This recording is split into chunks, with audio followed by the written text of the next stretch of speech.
Hello and welcome to Talk Truth. My name is Corey Huntsberger. I have my father, Alan Huntsberger, in the studio. Dad, I'm going to start off with our foundational verse, then we'll get on to our guests. It's going to be an exciting show. The earth and everything in it, the world and its inhabitants belong to the Lord, for he laid its foundation on the seas and established it on the rivers. Psalm 24, 1 and 2. We say that verse every day because it's true, right? Yeah, it's true. And the reason why it's true is because it confronts every assumption we carry about ownership or identity. You know, and this is not poetry. This is a declaration of authority.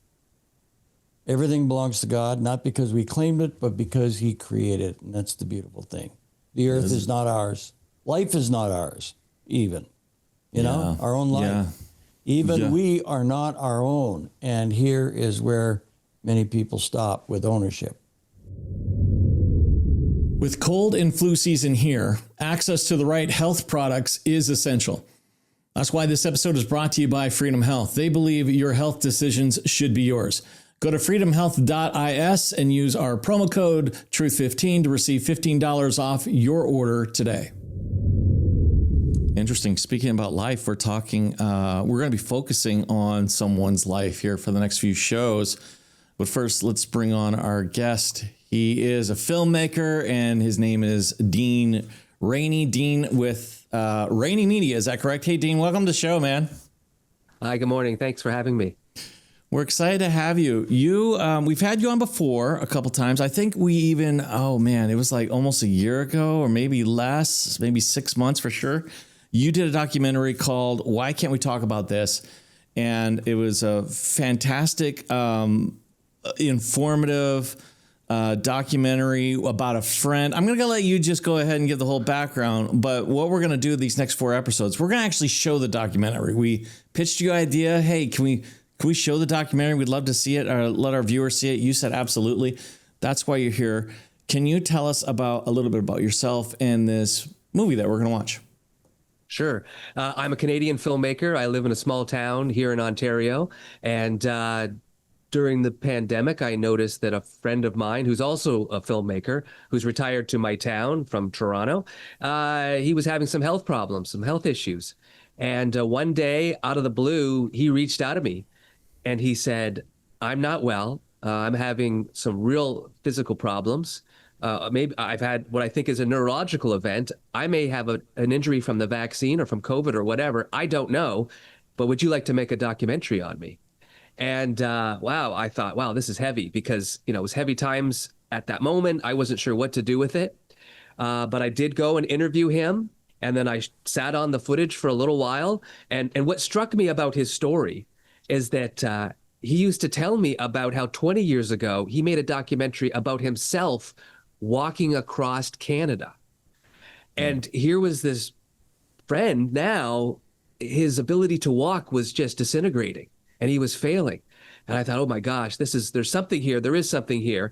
And so we did an interview with him, but we sat on the footage because it was emotionally heavy and hard to know what to do with it and process. And because we were right in the middle of everything going down with vaccines and all of that. And finally, I saw that there was another vaccine injured person with a similar story to Michael's, also in Ontario. And when I tried to share the footage of Michael's interview, it got flagged on YouTube for misinformation, medical misinformation. And I thought, oh my gosh, I'm in now. I'm fully in. I've got to make a film about this. And you yourself, where were you on the COVID scale? You know what I mean? Because I'm not saying it's this person versus this person, but there did seem to be two sides out there, kind of a deal. Maybe there's a third of people that I just don't know what's going on. But, there were some people that are anti, some people were pro, jab, all that stuff. Where were you in that mix? Because we forget that time, and it's important to kind of remember where we all were at in that place. Well, for me, I'm kind of a natural contrarian. I kind of ask a lot of questions. I was also living in Hong Kong during SARS when that happened. So that's right. I was watching this reaction to it I was really focused on this, and a lot of things didn't make sense. But, I live here. I'm in a small town. My kid plays hockey. My family's older. There was a lot of social pressure to get these. And although we were hesitant, we dragged our feet. I got 2 of these shots. My wife got 2 of these shots. My kids only had 1 each because like I said, we dragged our feet, but I didn't know exactly. Right. Michael was very sure. Michael believed them. Michael was injured on his 4th shot, so he was in. And I think this is a very important story for us to tell because we weren't anti-vax. We didn't start out of that. I had no agenda. I was just telling the story of my friend, and he had nothing to lose because he had taken 4 of these shots. So I think my film is important just because we come from either the other side or a neutral side. We don't have an agenda of anti-vaccine. Now, of course, everything's been exposed. We're very different in that thought, but not when we started. Yeah. Okay. Well, here's part 1 of Michael's story of why can't we talk about this? Watch this.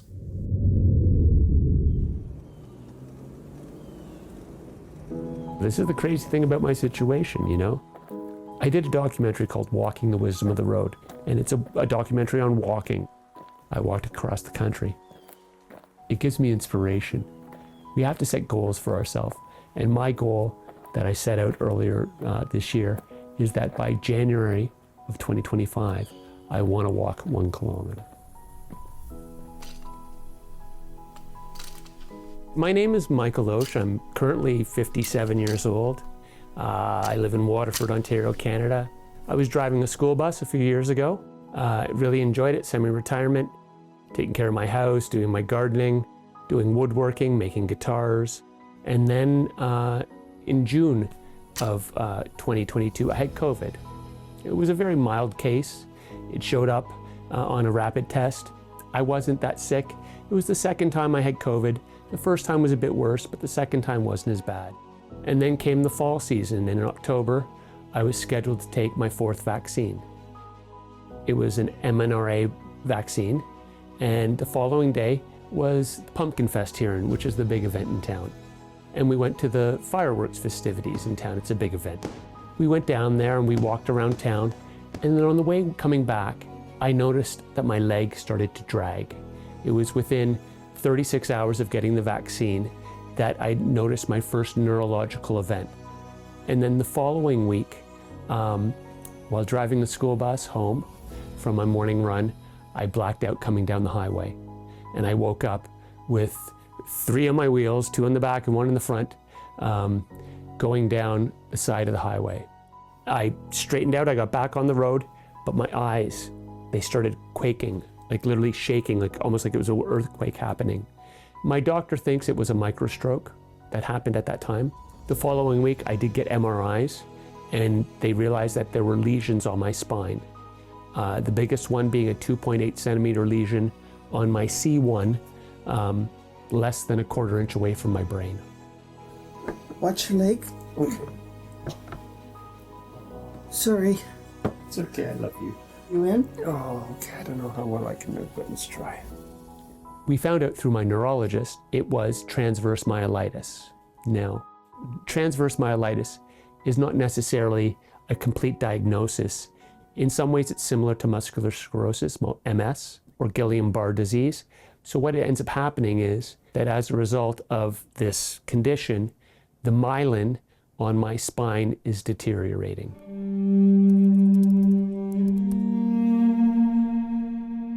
The first vaccine I had was AstraZeneca. And then later that year, I had a Pfizer vaccine. And then the same year in December, I had a Moderna vaccine. The following one I had was 10 months later in October of 2022. And that was my last vaccine. And that was another MR. Yes, that was another mRNA vaccine, yes. So although you had COVID 2 times and 2 shots, Yeah. you still felt compelled to get a booster? Yeah. You know what? I had COVID, and I was listening to what they said, get a vaccine. It's so important to go get a vaccine, and all of them work.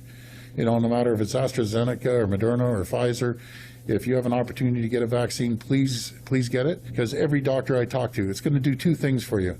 It's going to save your life, and it's going to keep you out of the hospitals and keep you out of ICU. So when you go to see your doctor immediately, within Yeah. 36 hours or Yeah. 40 hours, what's her initial reaction? Her initial reaction was, don't take another vaccine, and we're going to get you an MRI to find out what's happened to you. And an MRI is a complete body scan. Complete from head to tail, from head to my butt. Well, what they believe in my condition is that the transverse myelitis was brought about as a result of the COVID vaccine activating my T cells, which reactivated a virus in my body. The other thing about it as well is that the spike proteins are staying in my body and reproducing. And that's something that they're discovering that can happen. We have made the decision that federal public servants need to be fully vaccinated. That is something that we're also applying to everyone who gets on a plane or a train. The bottom line is, if anyone who doesn't have a legitimate medical reason for not getting fully vaccinated chooses to not get vaccinated, there will be consequences. Okay, so this is what I'm normally like. This is, what I have to get around every day. The early days of my sickness, it wasn't too bad the first month, but then my battery started running low and the post-exertional malaise started happening. And the more I did in a day, the tireder I got. By April, 5 months in, I was not walking properly at all. I was dragging my feet. By the summer, 6 months in, I was laying on the couch, serious migraines, uncontrolled swelling, almost wanting to die. About 12 months in, I was hospitalized for 24 days. That was the worst. I honestly thought I was going to die. I thought I was never going to get out of the hospital. But what's happening right now that gets me most upset is the fact is that our doctors are not allowed to report about COVID vaccine injuries. My doctors are afraid to say certain things about COVID vaccine injuries because they're afraid of their medical license being pulled. My first doctor totally thought that the spike protein and what was happening was dangerous, but they wouldn't go on record to say that. They refused to write it in my reports. Personally, I don't have the time for that fight right now. If you're suffering from COVID like I am, don't waste your time on regrets. Don't waste your time fighting to try and blame someone for this. It doesn't do you any good. I only have so many hours in a day and so much energy, and I have to push it in the right direction. And I'm hoping that maybe when this is all said and done, and I'm either dead or recovered, that someone can unmask this. But you know what? It doesn't serve me anything to fight it. As a filmmaker, I don't usually insert myself into the stories that I tell, but here we are. Let me explain. After I interviewed Michael, I came back to the shop and just backed up the footage onto a drive. I wasn't sure quite what to do with it. I wasn't sure if I was in the right, frame of mind to do something with it. It's pretty heavy.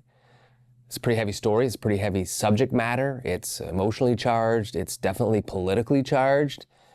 And then a couple days later, I was just scrolling through YouTube, catching up on the YouTubers that I follow. And this one particular YouTuber had an interview with another vaccine-injured person, also from Ontario. So I was like, whoa, okay, what's this? So I watched the interview, and I'm blown away because it is basically the identical story to Michael's. Gets a booster, a couple hours later, tingling, losing feeling. Before she knows it, she's struggling walking, struggling with muscles, and is diagnosed with TM. And I'm like, whoa, that's crazy. How can this be that there are two people in the same province here, that within a couple of weeks, I hear their story, and they've got the exact same experience? So I went back, grabbed the drive, took the footage. I didn't edit it at all. I just thought, I want this YouTuber to see this story, because I got another story here. There's another story that backs up this woman's story. And so I thought maybe it'd be in his interest to view this interview, or for her even. So I uploaded the footage, just raw, just my questions, Michael's answers, no editing, nothing, just Michael's story.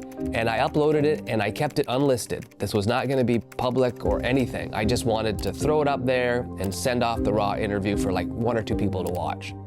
Within 10 minutes of putting it up, boom, I got an email. I've got a medical misinformation strike on my channel. They immediately deleted the video, and now I have 1 strike on my channel, which means if I get 3, they just take my channel away. Let me just read you what I got here. Our team has reviewed your content, and unfortunately, we think it violates our medical misinformation policy. Which is like just weird, because like, it's just this guy's story. YouTube doesn't allow content that possesses a serious risk of harm by spreading medical misinformation about currently administered vaccines that are approved and confirmed to be safe and effective. We branded the doctors and the experts the CBC chose that we used in our stories. We branded them as competent and trustworthy, and those who questioned and challenged the narrative were portrayed as dangerous and spreading disinformation. So I was seeing and I was hearing and I was absorbing all their stories of suffering and pain, and they were sharing them with me, and these stories weren't being told. Some of those were from the vaccine injured. Some were from people who had lost their job because of their vaccination status.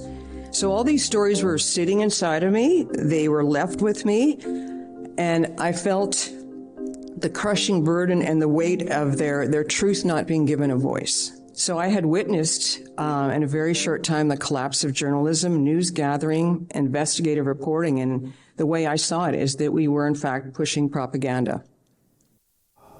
Let's see if I can get comfortable.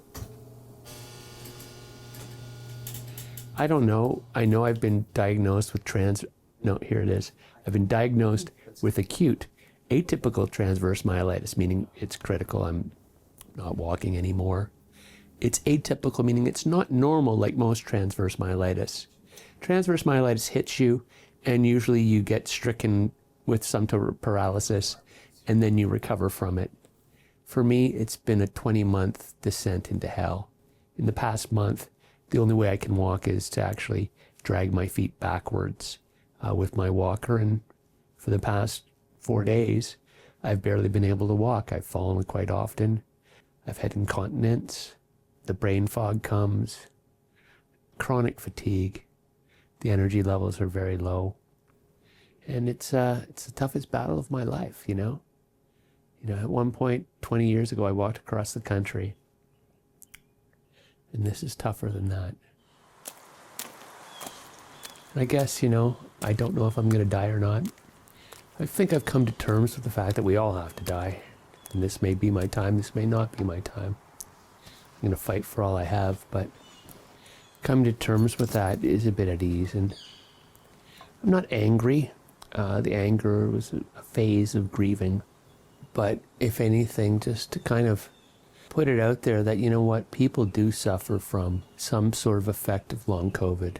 There's no test to prove that the spike protein is in the body, or at least in Canada. They don't do tests. There's no clinics that I can get into. There's not even a clinic for transverse myelitis in Canada that I can get into. Well, there isn't one. And so I've been left to fall through the holes of our medical system. Yellow bag, even better. You know, in the 18 months that I have been diagnosed with this condition, very little has been done to actually give me treatments. I was offered IVIG, which is intravenous immunoglobulin treatment, and it really hasn't done a lot, but it has helped boost my immune system. But it's not a cure. I don't know if there's a cure for this, but the fact that no one has really tried is rather disappointing. So the Vaccine Injury Support Program, which I applied to, lots of hurdles. I had to get all my paperwork in, and I finally got it all in. I don't know if they'll approve me or not. There's no doctor that's gone on record saying that what I have is a result of a vaccine injury. There's good circumstantial evidence. But, I think they're kind of like an insurance company. Unless there's a smoking gun, they're going to deny me. And it's sad because I've heard of other families that have lost people who've reportedly died as a result of a vaccine. And they were denied coverage and denied support and denied any sort of claim. So I don't know. We'll see what happens. Hey, Dean. It's Michael. I just wanted to call. My condition's getting worse. The spasms they're just all the time now, and I'm gonna check myself into the hospital. I figured it may be something you want to record. Here, I got him. We're gonna turn him, and I'm gonna give him a big hug from behind, and you can guide his legs up. They'll bend that way. Okay? Did it hurt you? Not at all. And over to the grass for you. Yeah, let's get my feet in the grass. I want to sit in the grass.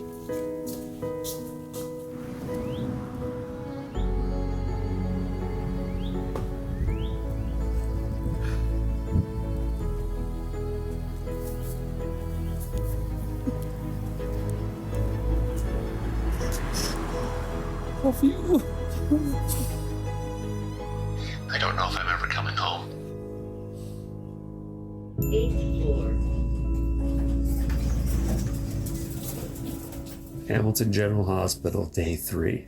Oh, I spent 24 hours getting from the emergency department through the observation, of which I spent 16 hours in spasms. It was intense. I've never felt so disconnected from my body and so in tune with the pain. They gave me hydromorphine. I think I blacked out for a few hours, which was a relief.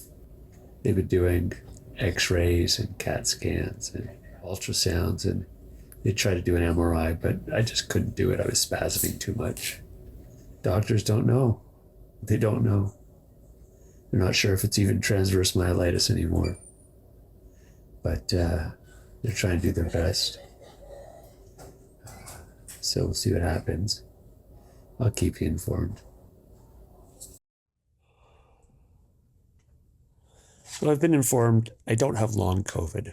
Long COVID refers to a respiratory infection. What I most likely have is a latent spike protein infection. So that's what they want to call it.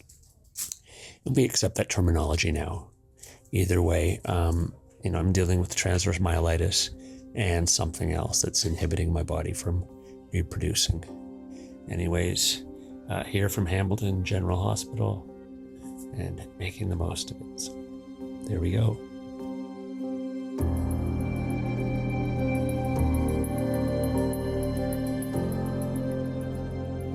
Here's a man who was healthy other than some asthma, and now he's trapped in the hospital with very little hope.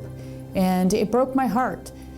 We imposed measures on people in this country, and I feel, we are now turning our back on someone like Michael. And I know he's not alone. I've been approached by other people who have suspected that they have post-vaccine injury, and they have a very difficult time getting anyone to actually do the proper tests to tell them what this may be. All they know is that they didn't have these issues prior to taking the vaccine.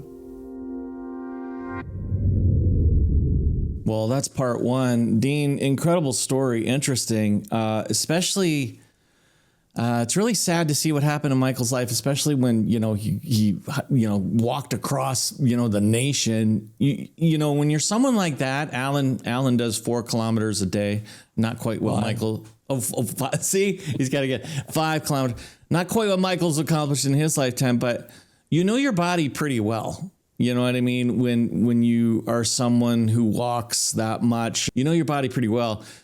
And it's incredible to, I'm sure for him, well, it's incredible for us to watch that just disintegrate, in front of your very eyes. And I'm sure it was a difficult time for him as well, right? I was thinking about it even after reviewing this material before we came on to do this recording, that You know, when I was walking this morning, it's like, you know, you have aches and pains at my age, right? More than you do when you're younger. And yet my aches and pains don't even compare at all, not at all, to this gentleman's situation. And my heart went out to him because, my goodness gracious, how can you live with yourself knowing that you supported the vaccines and called them safe and effective, and yet you see cases like this over and over again? I don't get it. I really don't. And then to think that Health Canada is taking, you know, these records and going to hide them or lock them away for what, 15 years, 25 years, whatever it is. That's just so wicked. It's beyond the pale. I wanted to ask you one question. What happened to that member of the legislation for Ontario? Is she still in government? Yes, she is. I'm very lucky that our local MPP is Bobby Ann Brain. She's the only government official that shows up in my film that will speak on the record. She's an independent. She served the long-term conservative MPP here for like 25 years or so, and then she wanted to run, but the Conservative Party did not want her to take the position because she asked too many questions during COVID, is what she thinks. But she's still, we love her down here, and she's an independent, and she just got reelected. Perfect. Wow, good for her. Good for her. Yes. Dean, we're gonna go into part 2 tomorrow. It's more of Michael's story. At the beginning stages of this, did you know exactly how you were going to film this, or did you just kind of go with the flow? Because I can't imagine the choices you had to make of like, how do we tackle something so as big and as important as this? How did you decide? Yeah, we were on a journey with Michael, really, as filmmakers. I had no idea what I was going to uncover, and I couldn't plan because, like the film says, no one wanted to talk about this. So I struggled to get interviews, to find out who will be in it, what can I get, and then I, kind of got inserted to the film myself, just based on what I was experiencing. And I was like, well, I have to tell the people something that no one will talk to me, so here we go. And so it really was just a journey. And then we didn't know we really, really had something until ultimately at the end. Yeah, well, I think it's great that you inserted yourself. I'm glad you did a documentary about it. We're coming back tomorrow with part 2. Thank you so much, Dean. We'll see you tomorrow. Well, Alan, your thoughts on Michael's story so far? Well, what can I tell you? I mean, in some ways it's good, and I'll tell you why it's good. I think people put their trust in the medical field too much and didn't question enough. And hopefully this woke a lot of people up. Yeah, no, I hear you. And I know a lot of people hear that too. And I think the industry's changing. And I feel for the doctors too, even the good ones. They lost some people's trust as well. So it'll be interesting to see what happens. We're out of time. If you want to help support our mission, keep this conversation and truth on the air, we are viewer supported. You can go to our website, gotalktruth.com/donate. Many different ways to give digitally that way. If you want to do it through the mail, you can. You can send it to Talk Truth at 246 Stewart Green Southwest, Suite 3260, Calgary, Alberta, T3H3C8. All right, Dad, we're out of time. We'll see you guys later. Love you.